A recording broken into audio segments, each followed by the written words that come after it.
اگر کوئی آپ کی فکر کرتا ہے تو اس کی قدر کرو، کیونکہ دنیا میں تماشائی زیادہ اور فکر کرنے والے بہت کم ہوتے ہیں۔ حسد بیماریوں میں سب سے بدترین بیماری ہے۔ حسد نیکیوں کو اس طرح تباہ کرتا ہے جس طرح آگ لکڑی کو جلاتی ہے۔ اگر تمہاری ہمت اتنی بلند ہے کہ لوگوں کی اصلاح کرنا چاہتے ہو تو پہلے اپنے نفس کی اصلاح کرو۔ جب خدا کسی بندے کو نیک بنانا چاہتا ہے تو اسے کم بولنے، کم کھانے اور کم سونے کا الہام کر دیتا ہے۔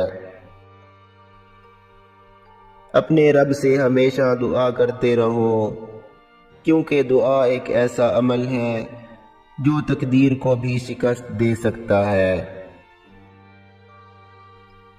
جس طرح پانی جسم کو پاک کرتا ہے، اس طرح آنسو انا کو، علم عقل کو اور محبت روح کو پاک کرتی ہے۔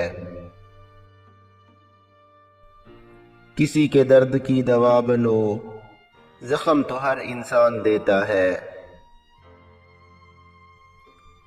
وہ انسان زندگی میں کبھی نہیں ہار سکتا جس کی امید اللہ ہو۔ زندگی میں کوئی بھی ملاقات فضول نہیں ہوتی۔ ہر انسان جس سے تم ملتے ہو یا تو وہ آزمائش ہوتا ہے یا سزا ہوتا ہے یا پھر آسمانی تحفہ ہوتا ہے۔ انسان کو اللہ کی محبت تب نظر آتی ہے جب اسے دنیا کی محبت تھکا دیتی ہے۔ ہتھیاروں سے جنگ تو جیتی جا سکتی ہے مگر دل نہیں۔ دل صرف کردار سے جیتے جا سکتے ہیں۔ جس ذات کو راضی کرنے میں سکون ہے، انسان اسی کو ناراض کر کے اپنی زندگی میں سکون چاہتا ہے۔ اگر لوگوں کو عزت دینا اور معاف کرنا تمہاری کمزوری ہے تو تم دنیا کے بہترین انسان ہو۔ جو چغل خور کی بات پر یقین کرتا ہے وہ اپنے ہاتھوں سے اپنے دوست کو کھو دیتا ہے۔ جو آدمی دوسرے لوگوں کے عیب تلاش کرنے میں لگا رہتا ہے، اللہ اس کے عیب ظاہر کر دیتا ہے۔